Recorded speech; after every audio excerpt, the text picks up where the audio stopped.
Hello again. Welcome back to the second half of the second part of 3 of the Security, Identity and Privacy Miniconf. Right now we have StephenRees-Carter here with us. He's been a PHP developer for many long years and still loves working with PHP each day. He joined the security industry back in 2012. He was actually poached at a Christmas party, apparently. Yep. He has spent some time cleaning infected WordPress websites. He's working at WordFence now, and in this talk he wants to share stories from the more memorable sites that he's cleaned, with names changed, I'm informed, including revealing his all-time favourite WordPress malware. So without any further ado, please a big warm welcome for Stephen. Thanks.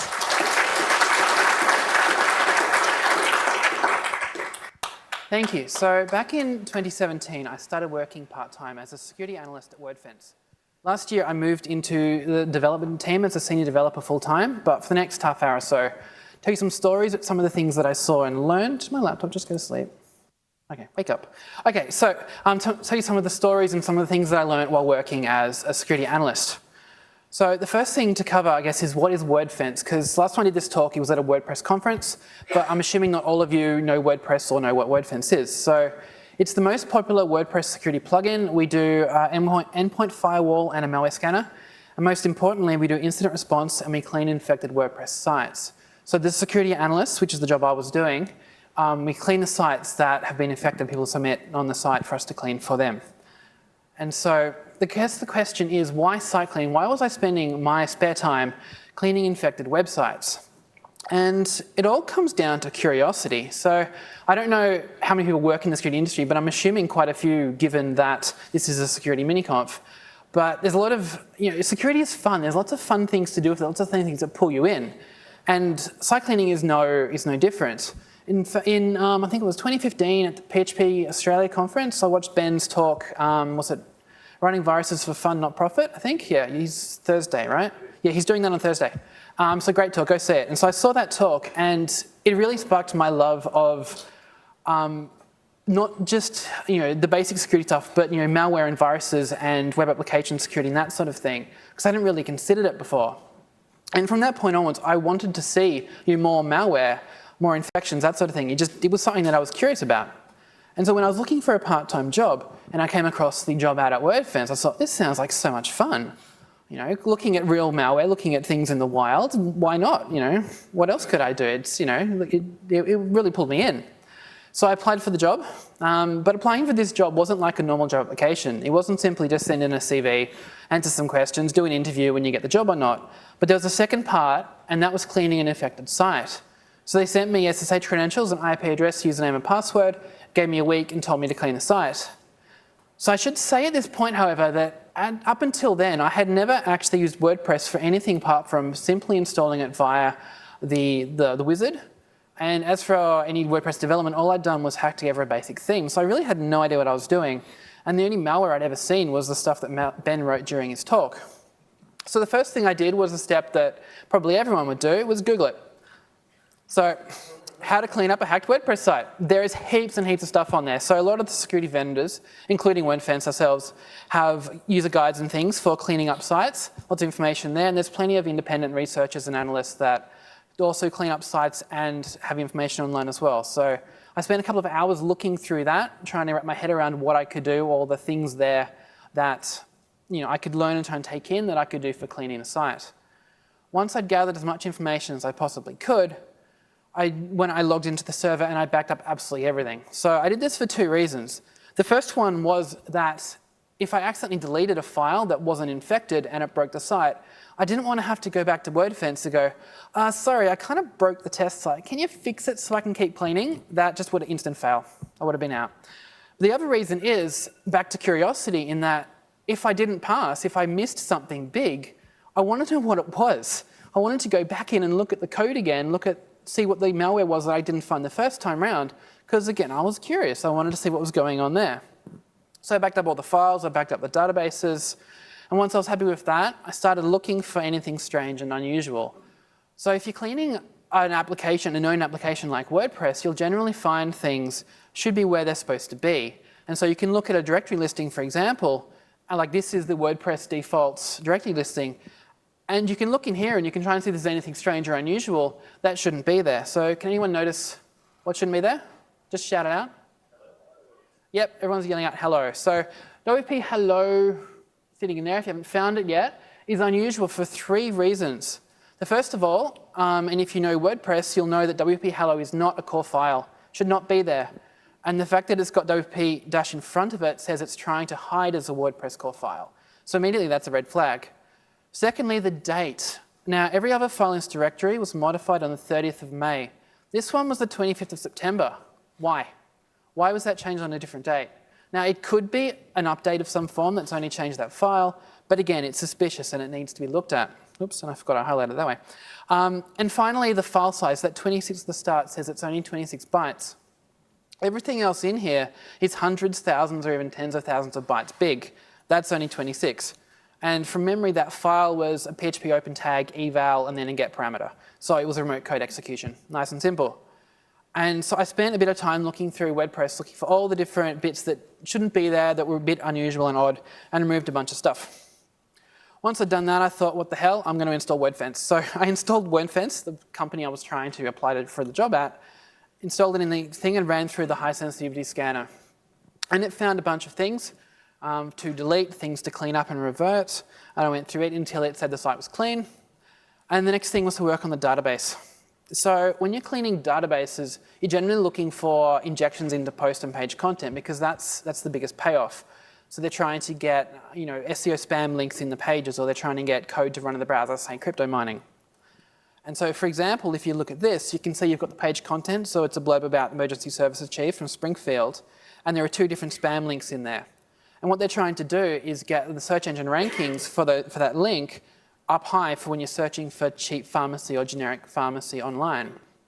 And they're using different tricks. The top one's throwing off the link to the top far left as it can, and the second one's just displaying nothing. So they're trying to hide it so that the user, when they're visiting the site, when the site owner visits the site, they don't see the links, but the search engine should see it. And finding this sort of thing is quite easy when you know what the keywords to look for. So you've got Viagra, porn, callus, weight loss, casino, etc. It goes on. There's a huge list of terms that you generally only find on a website when you're actually looking for SEO spam links. The exception, however, are pharmacy sites, because all that sort of stuff shows up on a pharmacy site, and it's hell. It is really hell to clean a pharmacy site when it's got SEO injection, because you don't know what's supposed to be there and what isn't supposed to be there. Yeah, bad memories of those ones. They take hours. Manually cleaning an SQL dump and then uploading is not fun, especially when you miss a quote somewhere. Anyway, moving on. So these are the basic steps that I followed to clean the site. And I submitted it and waited and waited and waited, and eventually heard back. I got the job and I managed to get 100% on the test, which I was quite amazed at, given I'd never done it before, and clearly my steps work. Probably the first one more than anything else. So I got the job. Oh, that's all right. I forgot about this bit. So I glossed over it in there a bit, but how did I get admin access into WordPress? Does anyone know much about getting into WordPress admin accounts? Any ideas? You know all the answers. Change the password into the database is the method I used. So WordPress passwords, by default, WordPress saves it as a salted hash, and the top 3 up there, there's the same password hashed 3 times, and so salting means it's different each generation. I can explain that more later if anyone wants to know about salting. But the bottom one is a MD5 hash. So it's the same password hashed 3 times. It's come out exactly the same. And so what I did was I set up my own password, MD5 hashed it, threw it into the database, logged straight into the admin account, and I was in. Gave me what I needed. Does anyone have a clue what that bottom password is, just out of interest? Should be fairly easy. Oh, it's easier than that. Come on, have I not heard it? Password. Someone over there said password? Yes, password. Nice and easy. Okay, so the first thing that I had to deal with when I started working as a security analyst was this vulnerability. So unauthenticated page post content modification via the REST API. And what this allowed you to do was send an API request to any WordPress site running these versions, and you could modify the page and post content without any authentication whatsoever. It was quietly fixed in WordPress 742 on the 26th. Close enough. It's on the slide. Anyway, it was 26th of January, and then 6 days later they disclosed it. What's that doing? That's weird. Okay, and 6 days later they disclosed it. So they waited for automatic updates to propagate out across the WordPress network for it to, to update the sites, but didn't want to wait too long in case someone else discovered what was going on. The thing about this vulnerability was it's absolutely trivial to automate. As I've just mentioned, it's an API request. So all you have to do is hit every WordPress site you can find with an API request and see if it happens. And plenty of WordPress sites have automatic updates disabled or broken. And the sites that have them disabled and broken generally often don't actually check for updates every day, which is bad. So if you run WordPress, enable automatic updates, please. There's usually very little reason to not allow automatic updates, and there are ways around most of the reasons for not. And if you really can't have automatic updates, then just check it every day or every hour, because, this stuff is bad. Luckily, it was trivial to clean because those attacking it were doing the same thing on every site they found. And so we had a couple of scripts running around internally. We could just update to the server, run the script, and it would go through the database and clean it out. Those SEO spam links from the start, that sort of thing, which are trivial to find using a regex and a global find replace. So easy enough to deal with, but we saw a heap of stuff from that one. And on the subject of accessing the database, it can actually be quite trivial. So shared hosting providers, if they get permissions wrong, you can read all the files in everyone else's accounts. If you read someone else's WP config file, you have access to their database. Once you've got access to their database, it's basically game over. You can do whatever you want. There's a couple of hosts that had permissions set up wrong, configuration problems that we've worked with, I think about 5 or 6 now. And they've all been really responsive. So the good news is shared hosts are generally very responsive to this sort of problem. Sometimes they just don't know about it. And as part of our site cleaning process, we actually check for this on sites, with hosting providers, and reach out to them directly to help fix the problem. So one day when I was cleaning a site, I found this lot. And it's a bit hard to see on that screen, but what we've got here is basically the patient 0 for that permissions problem, where they've infected this WordPress account and they've gone through all the other accounts they could find on the server and symlinked to the config files in all those other accounts into a single directory, which they've then enabled web indexes.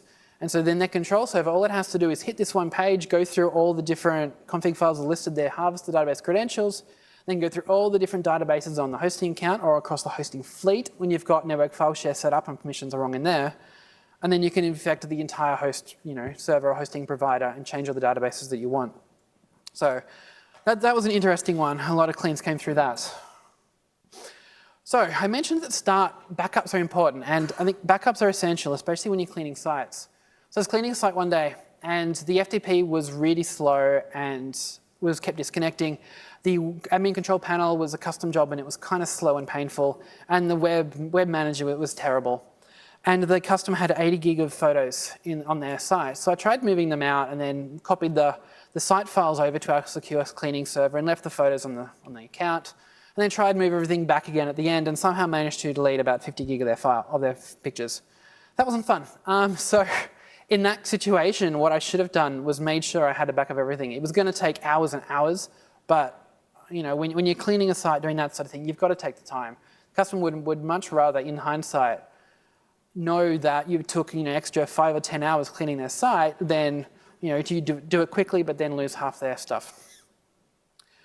So on the subject of things being essential, we have access logs. And a lot of hosting providers either don't provide them or their access logs are rubbish. And that makes it a problem because if you don't have access logs, you don't know what happened. And so my suggestion is if your hosting provider doesn't have access logs, then find a new hosting provider. Because if they don't have it, then if you get infected or something happens, you've got nothing. So we'll look at some access logs now. So what we've got here is a fake theme upload. So when I was cleaning this site, I found that picture.db.php fake theme in the files as a malicious file when I was cleaning. And so I looked in the logs and found this. So you can see at the top that the attacker has logged in to the login admin panel, so they somehow had the credentials via whatever method they used. Once they were logged in, it's trivial. They just went to the theme install, they uploaded their new theme, theme's in there, they've got their backdoor, they're happy, they've got what they need. Happens on plugins all the time too. So again, they've logged in at the top, then they've uploaded their new plugin, they've activated it, and then at the bottom they're testing it. And so it's worth pointing out the plugin name Akismet here. You're probably not familiar with that unless you're a WordPress person, but Akismet is a default plugin that comes installed on WordPress, and it does spam comment filtering. And you often see fake plugins called Akismet and like Akismet version numbers, like Akismet 3, Akismet 2.2. I think one site I was cleaning, it had 5 different copies of Akismet. And they'll often use these well-known plugins, usually Akismet, to hide the fake plugin, because a user doesn't know any better is going to look at their plugin list, see Akismet and go, well, that's fine, keep moving. They'll even see Akismet, Akismet, Akismet, and go, meh, who cares, and keep going. Or really, it's Akismet, fake plugin, fake plugin. And what they've done here, once they've activated their plugin, they're checking that it's going to work, and they keep going. So then they ask their fake plugin, here, download code from this page and save it as WP update, then they request that. And what they've got here is as a way to bypass firewalls and scanners, their fake plugin is very minimal. All it's doing is providing a method to download code from another site and save it as a file. And then the payload that they're getting from that other site is the one that actually has the malware and does all the work. But they don't need to get all of that through. So there's a whole big lot of stuff that it's going to be doing, but they don't need to get that through the scanners, because to download that one, they're making an external request out from the account. And the firewall malware scanner isn't checking that. It's checking for incoming requests from users hitting your site, which they've bypassed, because all they're doing is, all their code does is grab something from over there and save it, which is a lot simpler than all of the other malware functions they need to do. And you can see from the log at the bottom that this malware author likes to update their stuff multiple times a day, and they kept doing it multiple times a day for a couple of weeks, which makes this malware gets updated a lot more than a normal WordPress plugin, which is kind of entertaining. And this one is it's a bit of a different one. So what they've done here is the attacker has found a version of WordPress that hasn't been set up yet. And they've worked through the setup on their own, probably using their own external database somewhere. They don't really care about the database, they're up to the files. So they set up WordPress, they create their own admin account, they log into their own admin account, and they upload their own malware. And now they're into the fresh version of WordPress, they have their files on the server. What they can do is delete the config file, clean it all up again, and when the user that uploaded this copy of WordPress finally gets around to installing WordPress, it's too late, it's already infected, but they don't know it, because they're going to come back to the fresh install screen.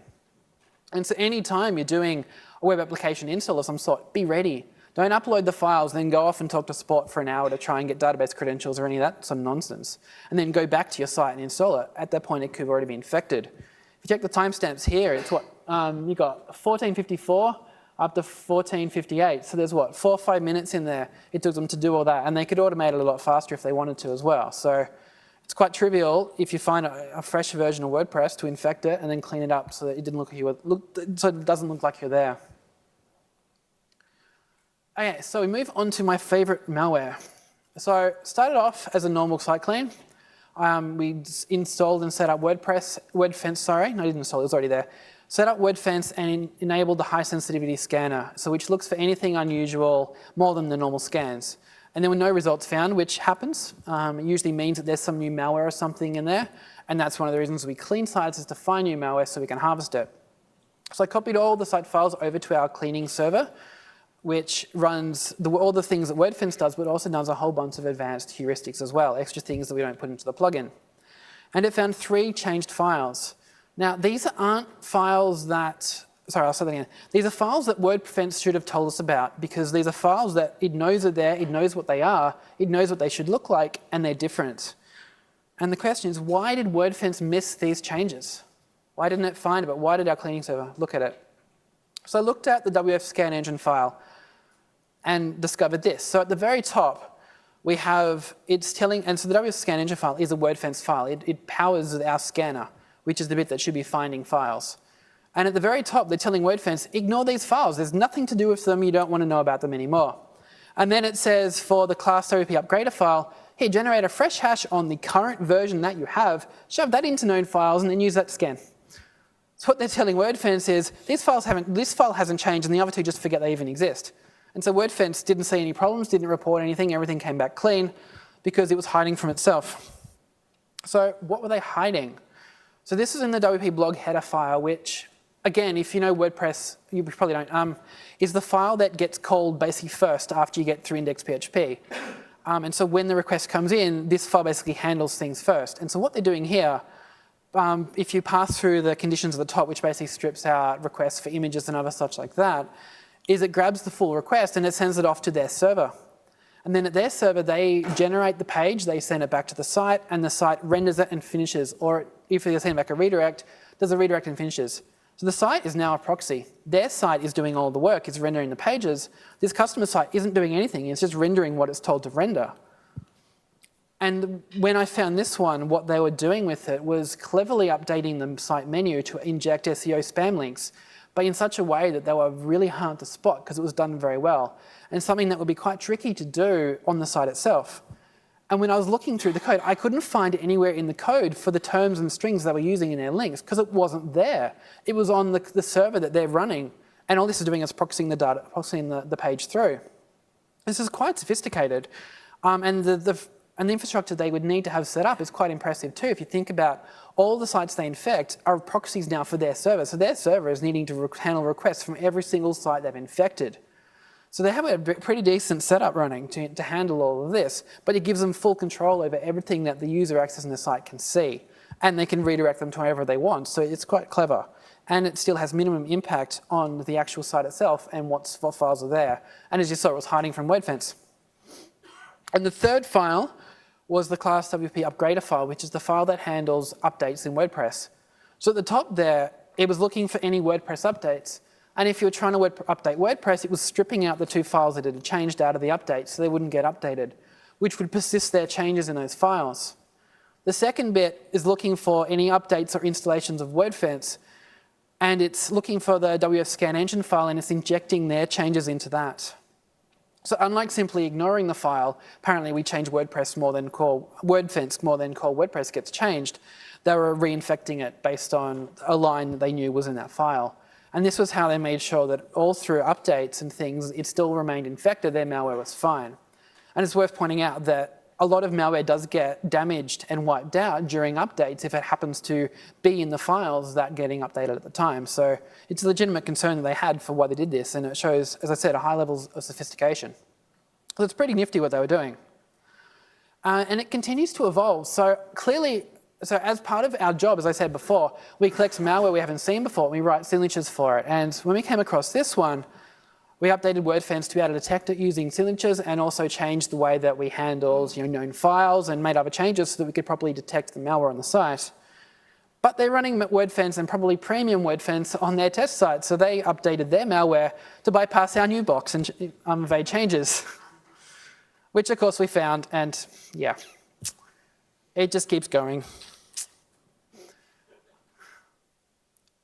So in the current status, when I wrote the site and when last time I checked, was that we're winning. That last time we found it in the wild, we detect it. That may change tomorrow. I don't know if the guy doing this is still doing it or not. I don't know if it's becoming too expensive for them or given we keep blocking them. But anyway, we'll see how that goes.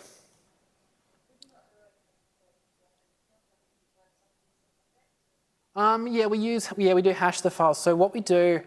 Yeah, sorry, the question was, do we use MD5 sums or something like that?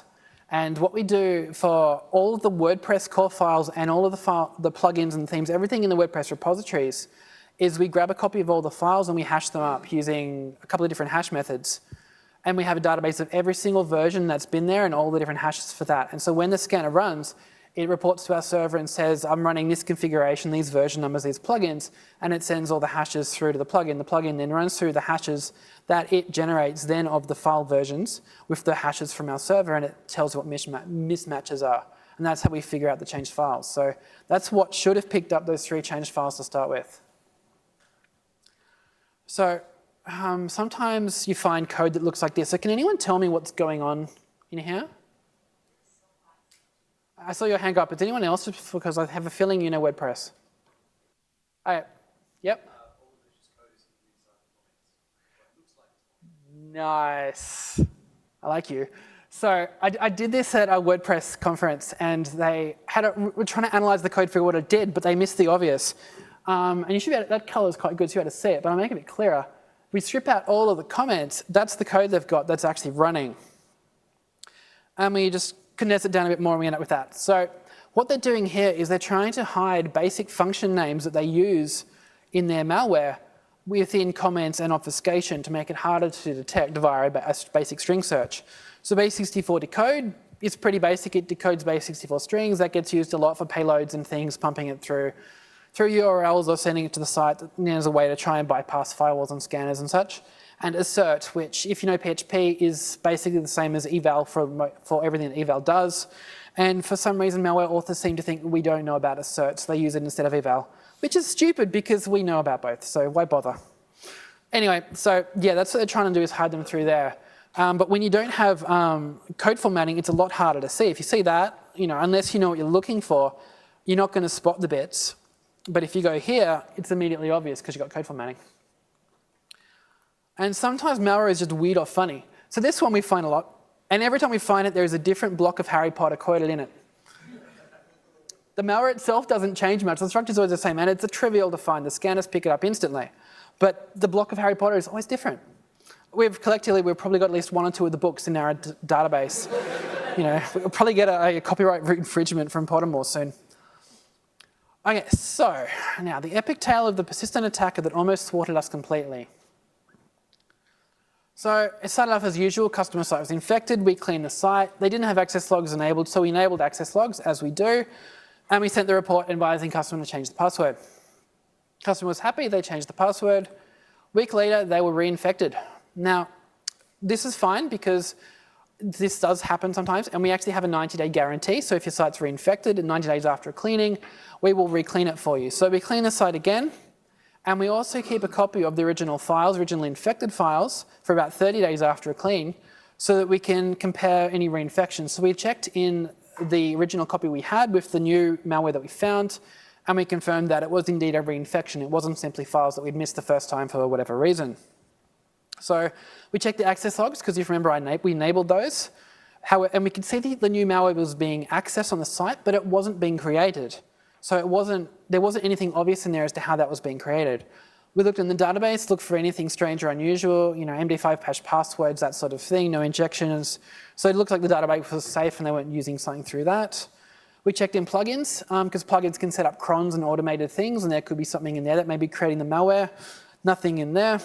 And we checked cPanel, because cPanel is really good in its logging. It has access logs, which are great. It also has FTP logging, and it logs logins to the cPanel itself. So you can see who logs into your cPanel. And we checked that, and all we could see was our IP address and the customer's IP, and there was no active FTP activity at all since we'd last touched the site. So we didn't really know what was going on at that point. So as I said, we cleaned the site, and we decided to watch it closely and see what would happen. It was reinfected within minutes, which was odd. We weren't sure what was going on. But we had a hunch that the problem wasn't the site, that it was something to do with the server. Maybe the server's been compromised or something. So we deleted everything from the public HTML. We told the customer obviously what was going on. They were happy because their site was infected quite badly, so they let us do what we needed to do. We watched it, and there was new malware created pretty quickly in that file, so we confirmed that we're getting in via a method other than the site itself.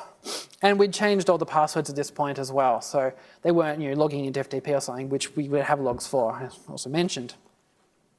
So we deleted that malware again and watched it very, very closely this time, and managed to spot that for a second. So vim swap file. And suddenly we realized this host supports SSH. Now, some hosting providers don't tell you they do SSH, but they actually do. And they hide their port numbers on some obscure help page somewhere in the middle of nowhere that it's really hard to find. And so when we eventually figured out the port number and logged in, we found a whole bunch of persistent connections from the attacker over Tor. And so persisting a whole bunch of connections, so that it didn't matter how many times we changed the passwords, deleted a public key, did anything else like that, they could reconnect it because they had multiple connections running in. So the solution for that one was to jump through all the different required hoops to talk to the hosting provider and convince them that yes, we are working with the customer, and got them to kick everyone out of the server on SSH while we changed passwords and things, and managed to get them out, and the site's been clean ever since. That one felt good when we finally got that done. Okay, so coincidences are unlikely when you're dealing with security, especially in site cleaning. So we have a Slack channel that we talk about what we're working on when we're cleaning sites and the different things that we can see. And so one day in October, I should point out that this story, I wasn't involved in this directly, but it's a good story, so I added it in here. So in October, one of the site analysts said in the channel, this seems to be a script to brute force remote sites from the infected one, and posted a snippet of the malware that they found on the site. And we get that all the time, so it was just an interesting curiosity, but we kind of moved on. A little while later, a month later, we had this one come in. So if I'm not wrong, this malware sample is a WordPress brute forcer. It takes a few word lists hosted on the same server and some post args and attempts to log in via XML RPC. So again, we have, this is an iteration of what we saw the first time because they posted the code as well and we could see it was similar. And so suddenly you're looking at something a bit bigger than just a once-off sort of thing. And then when I was chatting to Mikey, who is our threat analyst that did the report, he said that it happened to be discussed in channel like 15 minutes after Brad let me know about some interesting user agents we saw in the logs that day. So Mikey and Brad were investigating something in the logs, some user agents in the logs, when that second message came through in the site cleaning channel. And it all joined together because what they were seeing in the logs were a whole bunch of failed logins for a bunch of user agents that didn't make sense. So up down here, I've got the box. The user agents you commonly see for the WordPress mobile apps. Now the things about mobile apps is you install it, you log into it, then you use it. And then you come back and you use it, and you use it. You don't log in again. And so it is very unusual to see failed logins from mobile apps because users aren't constantly typing in their password, screwing it up, and then figuring out the right password and typing it in and then using their thing. And so they were seeing a whole bunch of failed logins, not an insane amount to raise alarm bells, but a lot across our network, which was quite unusual. And couple that with finding malware that was brute forcing WordPress sites, they realized this was part of the big picture and it was all connected. And so they analyzed the malware sample here, and you can see at the top that it's grabbing word lists, so it's getting the word list from the control server, and it's getting the domains that it needs to brute force, and it's building a brute force request, so a bunch of different API requests to send to WordPress to try and see if it can get out the password. And interestingly enough, it's using the WordPress API rather than login page because people rename the login page and thinks that stops brute force attempts, which is rubbish because you just use the API. It's simpler and quicker and faster. So anyway, so the malware started joining the dots. Oh, there we go. Okay, so, and figured out what was going on here is that they were compromising a WordPress account, installing their brute force script, using that to brute force all the other accounts they could find until they got valid credentials, then installing their brute force script on those accounts and continuing to go. So Mikey was investigating and managed to get an IP address and visited it and found a login screen. But because he's a bit crazy, he was looking at the raw request and realized that yes, it's redirecting to the login screen, but it also has the full content of the page at the bottom as well. So they've forgotten a die or the login page is a masquerade or something. But the point is he wrote a little script, stripped out the redirect and had full access to their control server. And from that, we were able to figure out exactly what was going on. Published the details on our blog, the link up there if you're interested. Well, after we published it, the botnet went silent, so either we stopped being able to detect it, or they changed some things, or they gave up, and we got DOSed for a couple of weeks. Oh, we're still online, so it wasn't too bad, but it was entertaining, and clearly we pissed them off, so that was fun. Okay, and so I'd just like to leave you with something fun. So unpacking malware, so when you're unpacking malware, you generally get to it. Come on, here we go, can load, thank you. And you'll find it's encoded with something, say base64. So you go and decode it, and there's more encoding under it, so it's been wrapped in another layer. And you unwrap it again, and by this point you're kind of getting a bit annoyed, having to go through all these different layers, until eventually, as you keep going, you get to something so utterly insignificant, it's completely pointless. Thank you.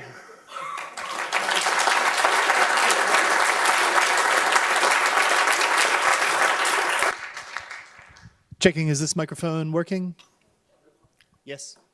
We've got a couple minutes for questions. Anybody? So hand over there in blue shirt. In the blue shirt. Over there on your... Oh. Just walk past him. Hi, thanks for the awesome talk. Have you ever seen a targeted attack on some company?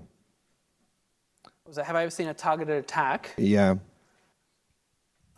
Not in the site cleaning so much, because generally we're reacting to sites that have been attacked. But as in some of those log cases, there was no evidence of how they got the user's password. So it's possible that the site admin was targeted to harvest their credentials and then they were used to log into the account. But because we're mainly cleaning sites on demand, we don't see that side of things as much. Does that help? Thank you. Wonderful talk. Does law enforcement ever, get involved? Like if you see it coming from one IP and it's recurring and stuff like that? Yes. So For the site cleaning where the customer sign up through the site, for example, we don't generally deal with law enforcement unless the customer wants to get them involved. But we also work with a number of clients who've had big hacks and big companies and things where we will work with law enforcement and do things like that. So I guess it depends on the situation as to what we do and what the customer wants to do. But we've definitely worked with law enforcement before in order to provide the information that we've gathered from our investigations, yeah. And that's part of the incident response that we do. Cool. What's your recommendation to get customers to also run things like Tripwire at the host level? What was that, sorry? Oh, is it your recommendation also get customers to run things like Tripwire as well? Just to pick up on, change the files?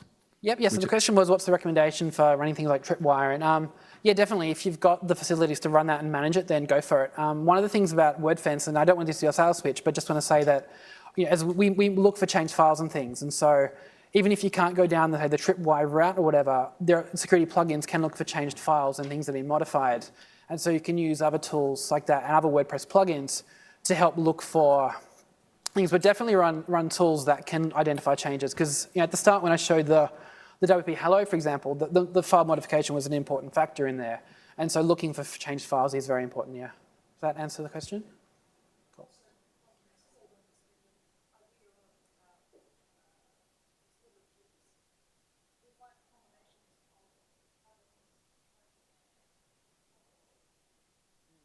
So layered security defense, yeah. So layering lots of different.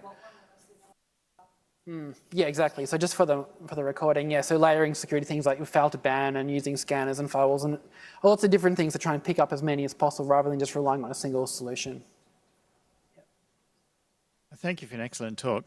Do you ever work with national certs and other organizations that try and help people get help for compromised sites? And in particular, really good security communities around like SANS and other people who are constantly seeing threat actors and constantly seeing organized campaigns and across the world and interactions and knock-on effects and all that kind of thing? The question is, do we work with other large security organizations like SANS and government and national certs? Yeah, independent organizations and national certs and such. I'm not sure if we do too much of that. That's kind of outside of my area at the moment.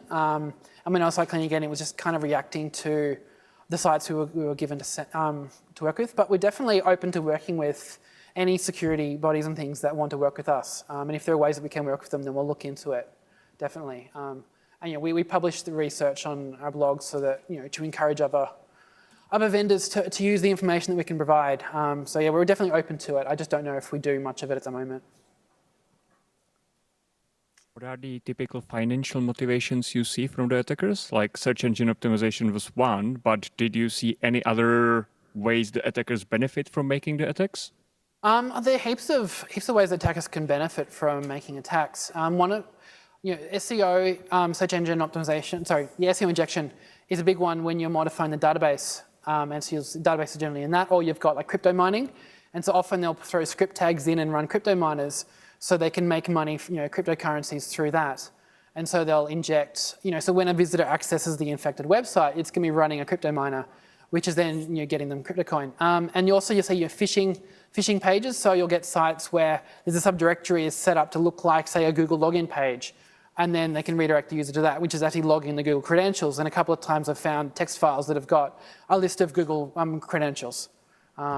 And had to delete those ones nice and safely because a whole bunch of correct credentials and that sort of thing. And so that's quite common as well. The botnet at the end, if you can compromise enough sites, build a botnet of WordPress things, you could get it to do whatever you want, not just brute force over sites, but you could get it to to start a DOS, for example, or do things like that. Ultimately, if you can compromise the WordPress account, you can do with it anything else. You've got access to something that's sitting on the internet. And yeah, it's in PHP, it's got limitations, but you can still do quite a lot from that. And if you've got enough sites, it gives you a lot of scale to play with. Okay? I have a question, which is, what proportion of compromises do you see that are coming in through WordPress versus coming in through the operating system? So you had an anecdote of people having persistent SSH connections in. Yep. And I got the impression that that was the odd one out. That's not nearly as common as compromises through WordPress one way or another through plugins or anything. Yeah, so for the SSH connection there, what they would have needed to do is get the cPanel password.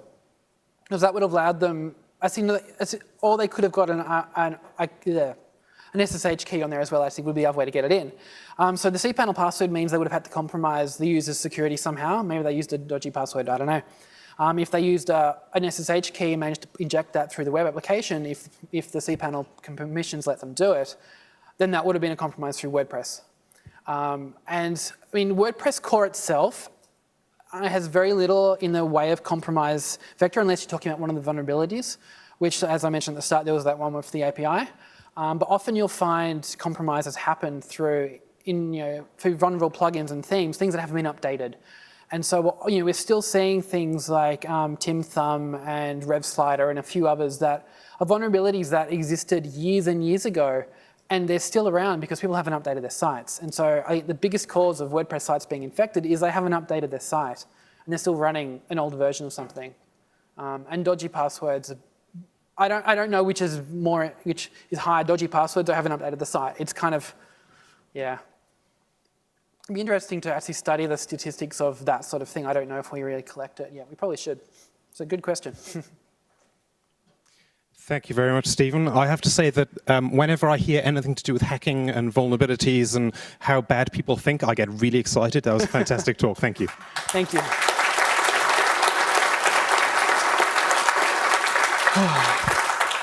So we're about to go.